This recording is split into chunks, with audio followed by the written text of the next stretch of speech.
what if we go from slash to stab? Hello, my fellow Sunbreak hunters in waiting. Welcome, welcome, welcome as we get 3 more wheels. We get 3 more wheels! Wheels! I'm crazy. I was trying to say weapons and reveals and ended up with wheels.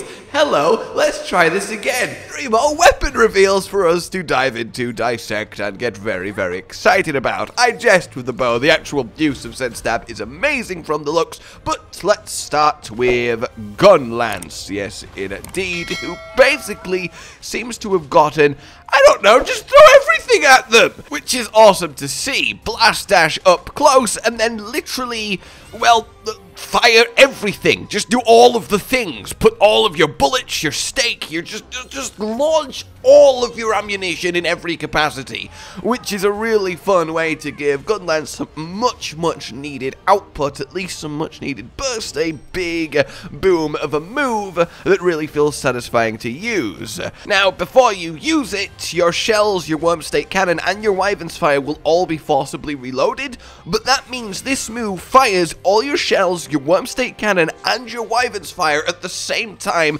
after a dash forward. That is beyond satisfying. Leaping that close all of a sudden and then just unleashing the apocalypse? Yes! I know a few people are going to be very happy about that.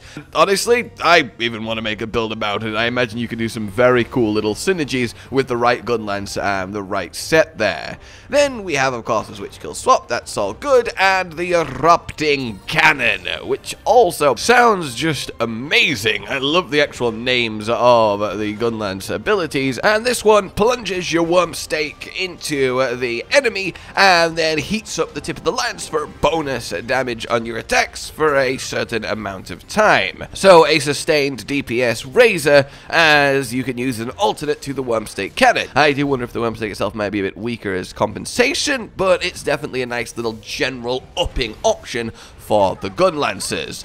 Also, the Magma Almudron armor and weapons is just, oh, it is gorgeous. Next up then, let's talk Charge Blade as we get ready! A silkbind maneuver that binds sword and shield together with iron silk.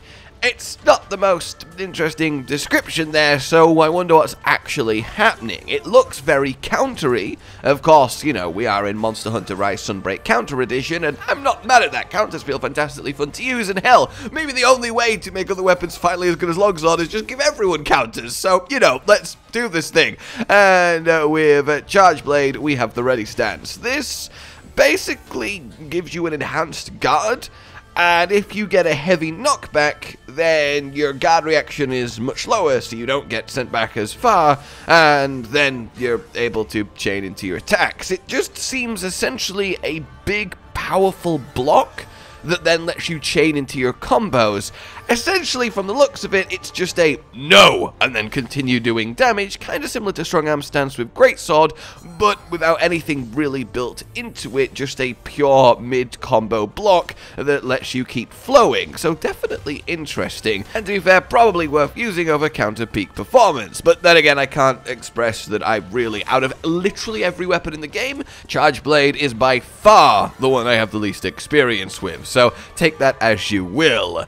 Then we have File Follow-Up Firing Pin, which puts a little blob of elemental energy on to the monster, and then if you follow up and hit it with an axe mode attack, it will be detonated and then extend the time limit of your elemental boost. So it's a big elemental supporting Charge Blade switch skill that, if you have some precise and correct attacks, can give you a lot of value, which is actually really nice. And it lowers the elemental pressure of what you generate through shield thrust during elemental boost or by sword attacks while in sword mode. So yeah, just all round general elemental support, which is really nice to see. Now for a weapon I do know, and indeed my second main in Rise, the bow. I goddamn love the bow.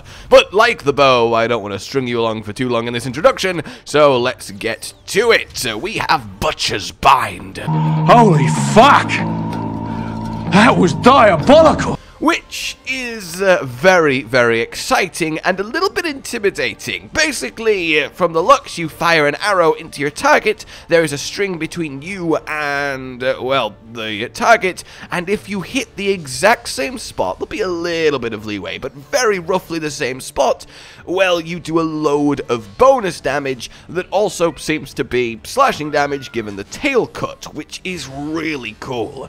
A reward for precision bowing is very, very exciting instead of just generally kind of blamming in the direction of the monster's weak spot. So this is probably going to be something quite potent, and it does indeed look like you can charge the Butcher's Bind as well. You do seem to go up a level before firing it, so that probably multiplies into the damage, and it looks like you can actually bind, then swap to aerial aim, and then trigger the bind with aerial aim, which means you're going to do an even more potent attack and open up the floor for even more higher skill ceiling combos, because not only do you have to hit the exact right spot, you now have to do it while in the air. That's very, very exciting and comes with a lot of potential and does seem to be quite a flurry of hits too, so supporting the bow's love for element and status. Then we have Stake Thrust, which is a interesting choice to swap the melee attack to something different, and from the looks of things, it looks like Bow just has access to a permanent press this and get a kind of wormstake effect. You plunge it into the target, and then if you hit where you've plunged, you do a load of bonus damage, which indeed is confirmed by the official website. If you follow up attack where you've put the stake in, it will do bonus damage determined by the type of arrow. So basically, put a stake in, Butcher's Bind on top of the stake, aerial aim, hit them both, and suddenly you're absolutely disintegrating the monster with extreme precision. So essentially they're encouraging a kind of sniper bow precise playstyle that I think is absolutely wonderful, and I am certainly very, very excited to give that a proper go. For now, though, let me know what you guys think of today's weapon offerings. Oh, and I should mention the Master Rank Magna Mallow armor is looking very, very nice in full motion. Honestly, much better than the high rank set. Anyway, let me know what you guys think. Who is your winner? Who is your favorite? Like if you enjoyed this, subscribe for more, hit the bell, and don't miss future Sunbreak goodliness. Consider supporting the future of this channel on Patreon down below, and until we meet again, a goodbye. Josh, Cotton, and Hollow with the videos, dropping the humor like a hammer on your tippy toes, bringing entertainment on a daily arrangement to take our insanity and turn it into entertainment. Yes, I said entertainment twice, to reiterate that it is nice to look into your faces on a mostly daily basis when you let us in your homes to make the whole world a stage. Goodbye.